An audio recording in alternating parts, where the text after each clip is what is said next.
ഞാൻ അമേരിക്കയിലായിട്ട് 20-ലേറെ വർഷങ്ങളായി. പക്ഷേ മനസ്സുകൊണ്ട് ഞാൻ ഇന്നും ഒരു തനി മലയാളിയാണ്. നമ്മുടെ നാടും കൾച്ചറും എല്ലാം എനിക്കെന്നും പ്രിയപ്പെട്ടതാണ്. അവരുടെ ലൈഫ് സ്റ്റൈൽ, ഔട്ട്ലുക്ക്, ഇതിനോടൊക്കെ എന്തോ പലപ്പോഴും എനിക്ക് യോജിക്കാൻ കഴിയാറില്ല. കുട്ടികൾ ഉണ്ടായ ശേഷം കല്യാണം കഴിക്കുക, മക്കളുടെ മക്കളുള്ള വൃദ്ധന്മാരുടെ കല്യാണം കഴിക്കുക. I simply hate all those things. ഞാൻ പറയുന്നത് മിസ്റ്റർ പവന് മനസ്സിലാവുന്നുണ്ടോ? അങ്ങനെയുള്ള ഞാൻ അമ്മായിയപ്പൻ ഹണിമൂൺ ആഘോഷിക്കുന്ന വീട്ടിലേക്ക് സ്വന്തം മകളെ എങ്ങനെ താലി കെട്ടിച്ചയക്കും? You please tell me. പക്ഷെ മിസ്റ്റർ പവനച്ഛന്റെ കല്യാണം നടത്താൻ കേട്ടോ, ഞാനായിട്ട് തടസ്സം നിൽക്കില്ല. അത് നിങ്ങളുടെ ഇഷ്ടം. 5 പിന്നെ സ്റ്റഡീസ് കഴിഞ്ഞ് തിരിച്ചു വരുമെന്ന് മാത്രം പ്രതീക്ഷിക്കണ്ട. ഞാൻ അവളെ തടയും. അതെന്റെ ഇഷ്ടം. പിന്നെ ഞാൻ ഈ പറഞ്ഞതൊക്കെ 5 അറിയുന്നതിനോട് എനിക്ക് യോജിപ്പില്ല. കാരണം അറിഞ്ഞാൽ അവൾ എന്നോടൊപ്പം വരില്ലെന്ന് എനിക്ക് ഊഹിക്കാം. അപ്പൊ പിന്നെ എനിക്ക് മിസ്റ്റർ പവന്റെ അച്ഛനോട് സംസാരിക്കേണ്ടി വരും, ശ്രീദേവിയെ മീറ്റ് ചെയ്യേണ്ടി വരും. 5 എന്നോടൊപ്പം മടങ്ങാത്തതിന്റെ കാരണം അവരോടൊക്കെ പറയേണ്ടി വരും. 5 കല്യാണം മുടക്കി സ്വന്തം ജീവിതത്തെ പറ്റി ശ്രീദേവി ചിന്തിക്കുമെന്ന് മിസ്റ്റർ പവന് തോന്നുന്നുണ്ട്? ഞാൻ കേട്ടിടത്തോളം മിസ്റ്റർ പവന്റെ അച്ഛനും പവന്റെ ജീവിതത്തിന് വേണ്ടി സ്വന്തം ഇഷ്ടങ്ങൾ ത്യജിക്കുകയുള്ളൂ. Am I correct? എന്നെ എന്റെ മകളുടെ മുമ്പിൽ അത്രയ്ക്ക് ചീപ്പാക്കരുത് please. Anyway it is your life. നിങ്ങൾക്ക് അച്ഛന്റെ ജീവിതമാണോ ഇമ്പോർട്ടന്റ്, നിങ്ങളുടെ ജീവിതമാണോ important? You better decide. Daddy, yes, a call for you. Okay mister Pavan, see you later. ആരാ മോളെ? Xavier uncle. Hello Xavier. Pavi, എന്താ അമ്മായിയച്ഛനും മരുമോനും തമ്മിലൊരു കിന്നാരം? ഞങ്ങള് വെറുതെ. എന്താ പവി കണ്ണു നിറഞ്ഞിരിക്കുന്നത്? സന്തോഷം കൊണ്ടാ. സന്തോഷം വന്നാ ഞാനിങ്ങനെ. സന്തോഷം വന്നാ പവി കരയാ ചെയ്യാ. പക്ഷേ ഞാനെന്താ ചെയ്യാന്നറിയോ? എനിക്ക് സന്തോഷം വന്നാ ഞാൻ ദേ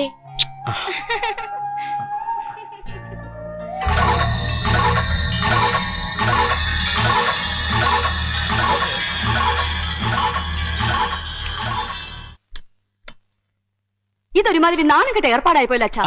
എന്താ ഗിരിജേ? വാ മക്കളെ. അവിടെ നിക്കടി. വാ മക്കളെ. ഇതുങ്ങളെ പറ്റി വല്ല വിചാരം ഉണ്ടായിരുന്നെങ്കിൽ ഇത്ര വൃത്തിയോട് കാണിക്കുമായിരുന്നോ? മൂത്ത് നരച്ച് മൂക്കി പല്ല് വന്നപ്പോഴാ ഒരു കല്യാണാലോചന. എന്താ ഗിരിജേ, ഇതൊക്കെ പിള്ളേർ നിൽക്കുമ്പോ പറയേണ്ട കാര്യങ്ങളാണോ? കേക്കട്ടെ, പിള്ളേരും കേക്കട്ടെ അപ്പൂപ്പന്റെ വിശേഷങ്ങള്. ഇവര് വളർന്നു വരിക. ഇന്നോ നാളെ കെട്ടിച്ചു വിടേണ്ടതാ. ഇക്കണക്കിന് ഇതുങ്ങൾക്ക് കൊള്ളാവുന്ന വീട്ടിൽ നിന്ന് ഒരു ആലോചന വരുമോ? ബാക്കിയുള്ളവർക്ക് പുറത്തിറങ്ങി നടക്കാൻ പറ്റുമോ? കണ്ട അവളുമാര് സ്വത്തും വീട് മോഹിച്ച് കണ്ണിറുക്കി കാണിച്ചപ്പോ അച്ഛനങ്ങ് മയങ്ങിപ്പോയല്ലേ? ഒരു കാര്യം ഞാൻ പറഞ്ഞേക്കാം, എന്റെ കുഞ്ഞുങ്ങൾ കൂടി അവകാശപ്പെട്ടതാ ഈ കാണുന്നതൊക്കെ. എന്റെ കൊക്കിന് ജീവനുണ്ടെങ്കിൽ അച്ഛന്റെ മോന്റെ പ്ലാൻ നടക്കാൻ പോകുന്നില്ല.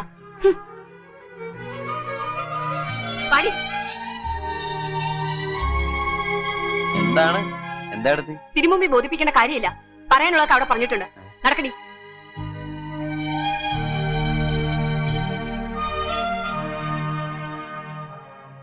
എന്താച്ചാ? ഏയ് ഒന്നുമില്ല. അല്ല, ഈ എടുത്തേമ ചാടിത്തുള്ളി പോണാണ്ടു. എന്താണ് പുതിയ പ്രശ്നം? അല്ല പവി, ഞാൻ ആലോചിക്കായിരുന്നു, നിന്റെ ബഹളം കണ്ട് ഞാനിങ്ങനെ എടുത്തിയാടാൻ പാടില്ലായിരുന്നു.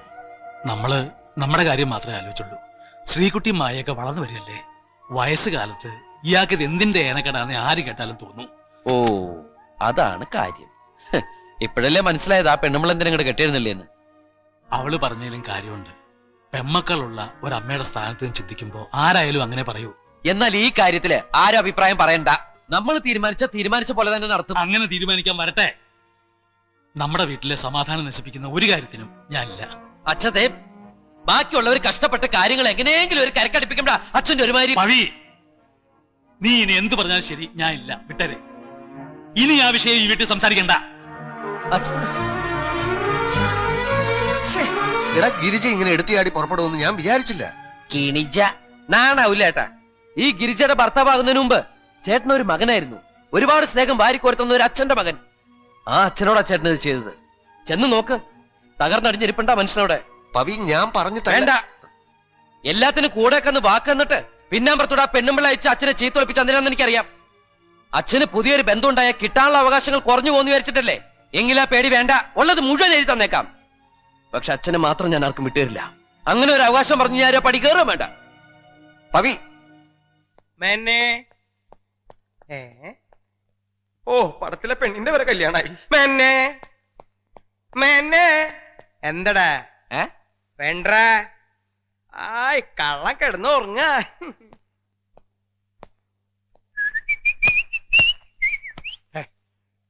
മേന്നെ ഞാൻ ഈ കേട്ടത് ശരിയാണോ? താൻ ആ പഴയ ലൈനിനെ വിട്ടുന്ന്. താൻ വിട്ടെങ്കി അവരുടെ റൈറ്റ്സ് എനിക്ക് ഇട്ട് തന്നേക്ക്, ഞാൻ കിട്ടിക്കോളാം. ആ കുട്ടിയെ ആദ്യം കണ്ടപ്പോഴേ എനിക്കുണ്ടായി ലവ്. എന്താ ശാലീനത, എന്താ തറവാടിത്തം, എന്താ ഒരെടുപ്പ്. ഉള്ളത് പറയാലോ, താൻ കല്യാണം കഴിക്കാഞ്ഞത് നന്നായി. തന്റെ കയ്യിൽ അത് നിക്കില്ല. താൻ വിഷമിക്കണ്ട, വലേന്ന് പോയാലും കുളത്തിൽ തന്നെയല്ലേ. തനിക്ക് ഇടയ്ക്ക് വല്ലപ്പോഴും വന്ന് കാണണമെന്ന് തോന്നുകയാണെങ്കിൽ ആ ഗേറ്റിന്റെ അവിടെ വന്നൊന്ന് കാണാലോ, അത്രേ ഉള്ളൂ കേട്ടോ. കൂട്ടുകാരന്റെ ഭാര്യ എന്ന് പറഞ്ഞ ആരാ? പെങ്ങളാ? ഒന്നിർത്തോ. മനസ്സിലായില്ല. അതാണ് ദേഷ്യം വരണേ. ഞാൻ അതങ്ങോട്ട് ക്ലിയർ ആക്കി തരാം. ഇപ്പോ തന്റെ മകന് ഞാൻ വേറെ ആരെങ്കിലും ആയിട്ട് കാണണ്ട, എന്റെ കൂട്ടുകാരന്റെ മകനായിട്ടാ. അതുപോലെ എന്റെ ഭാര്യയെ താൻ സ്വന്തം പെങ്ങളായിട്ട് കാണണം, അത്രേ ഉള്ളൂ. അളിയൻ അങ്ങോട്ട് കിടന്നേ. ഇനി എനിക്ക് അളിയന്റെ സമ്മതം വേണം. സമ്മതിച്ചു എന്ന് വെച്ച് അളിയനെ ഇനി കല്യാണാലോചന എന്ന് പറഞ്ഞ് ഞാൻ ബുദ്ധിമുട്ടിക്കില്ല. ഒരച്ഛന്റെ സ്ഥാനത്ത് നിന്ന് ഈ കല്യാണം നടത്തി തരാന്ന് അളിയന്റെ മൂത്ത മകനും അവന്റെ ഭാര്യ ഗിരിജയും സമ്മതിച്ചിട്ടുണ്ട്. അളിയ ഒന്ന് സമ്മതിച്ചാൽ മാത്രം മതി. ഒന്ന് സമ്മതിച്ചു ഒന്ന് പറയാ അളിയ, ഒരു അത്യാവശ്യമായിട്ടല്ലേ. അത് മതി അളിയ, അത് മതി. ദേ ഈ കല്യാണത്തിന് പാരിതോഷികമായിട്ട് എനിക്കും ടീച്ചർക്ക് ഉണ്ടാവണ ആദ്യത്തെ കുട്ടിയെ ഞാൻ എങ്ങനെ കൊണ്ടുവന്ന് നടയിരുത്തും. അളിയനാണെങ്കിൽ അമ്മയില്ലാത്ത കുട്ടികളെ വളർത്തി നല്ല ശീലാണല്ലോ. ഒന്ന് ഇറങ്ങിപ്പോഴോ. ആ എനിക്ക് സമയമില്ല, ഞാൻ പോവാ. കല്യാണത്തിന് അളിയൻ താടിയൊക്കെ പഠിച്ച് മിടുക്കനായിട്ട് വന്നോളട്ടോ. ചന്തിലടിപ്പഴമാങ്ങ. പഴയ കാമുയിക്ക് ഒരാളെ കിട്ടിയ സന്തോഷത്തിലെ നിന്റെ അച്ഛൻ. നാണല്ലേ? ഇല്ല, നിന്റെ അമ്മയൊന്നുമല്ലല്ലോ ഞാൻ കെട്ടണത്. നാണിച്ചു നിന്നാ നിന്റെ അച്ഛന് പറ്റിയതുപോലെ മണ്ണും ചാരി നിന്നവൻ പെണ്ണും കൊണ്ടുപോയത് കാണേണ്ടി വരുമടാ ആണ്ടിലൊരിക്കൽ പല്ല് തേക്കുന്നവനെ. എന്റെ ഈശ്വരാ, അത് പറഞ്ഞപ്പോഴേ ഞാൻ ഓർത്തത് ഞാൻ പല്ല് വെച്ചിട്ടില്ല. ആ ബ്രഷ് ഇടുന്നേ. ബ്രഷ് വിടാൻ ഒരു പൊട്ടൻ ചെക്കൻ.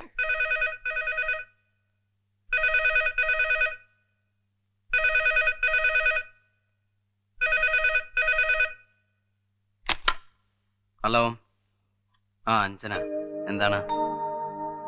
ഞാൻ പറഞ്ഞല്ലോ, അച്ഛനെ സംബന്ധിച്ചിടത്തോളം ഇതൊരു അടഞ്ഞ അധ്യായമാണ്. ഇനി നമ്മൾ തമ്മിൽ സംസാരിക്കേണ്ട കാര്യമില്ല. ശരിയാണ്, കോളേജിലും വീട്ടുകാരും നാട്ടുകാരൊക്കെ അറിഞ്ഞു. പോരാത്തനി അച്ഛനോടുള്ള ദേഷ്യം ഉണ്ടാവും. അതുകൊണ്ടായിരിക്കില്ല അവരങ്ങനെ തീരുമാനം എടുത്ത്. അതൊക്കെ വിധിയാണ്. ജനനം, മരണം, വിവാഹം ഇതൊക്കെ നേരത്തെ തീരുമാനിക്കപ്പെട്ട കാര്യങ്ങളാണ്. നാരായണേട്ടനെ പോലെ ഒരാളുടെ കൂടെ കഴിയാനായിരിക്കും ടീച്ചർക്ക് വിധി. ശരിയാണ്, ഞങ്ങൾ തമ്മിൽ കൂട്ടുകാരെ പോലെയാ. തമാശ പറയും, വഴക്കിടും. പക്ഷെ അച്ഛൻ വേണ്ടാന്നൊരു കാര്യം പറഞ്ഞാൽ പിന്നെ ഞാൻ അതിനെ കുറിച്ച് സംസാരിക്കാറില്ല. ഇത് വലിയ കഷ്ടമായല്ലോ. ഈ പ്രശ്നത്തിന്റെ പേരിൽ നമ്മൾ തമ്മിൽ എന്തിനാ വെറുതെ പ്രശ്നം ഉണ്ടാക്കുന്നത്? അഞ്ജന, എനിക്ക് എന്റേത് സ്റ്റാൻഡ്. അഞ്ജന, ഹലോ. ഒരു കാര്യം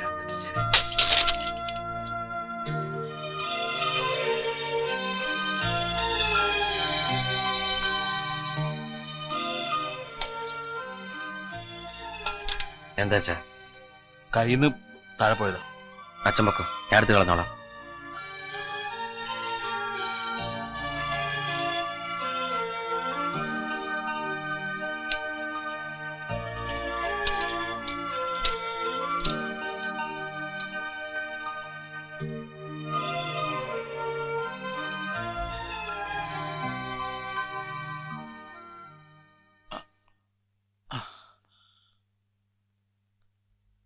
യാത്ര ചോദിക്കാനാ വന്നത്. പോവാ മറ്റന്നാൾ. എന്താ മോളെ പെട്ടെന്ന് ഒരു വാക്ക് പോലും പറയാതെ പോണെന്നാ കരുതിയത്. പിന്നെ ഞാനായിട്ടാരോടും മര്യാദകേട് കാണിക്കരുതല്ലോ. എന്നാലും അച്ഛൻ എങ്ങനെ എന്റെ ടീച്ചറെ ചതിക്കാൻ പറ്റി? അതും 2 വട്ടം. മോളെ, അത് ഞാൻ പാവം, അവരുടെ സമനില തെറ്റാത്തത് ആരുടെയോ ഭാഗ്യം. ഞാൻ പോണു. ഇനി ഒരിക്കലും ഞാൻ നാട്ടിലേക്ക് തിരിച്ചു വരില്ല.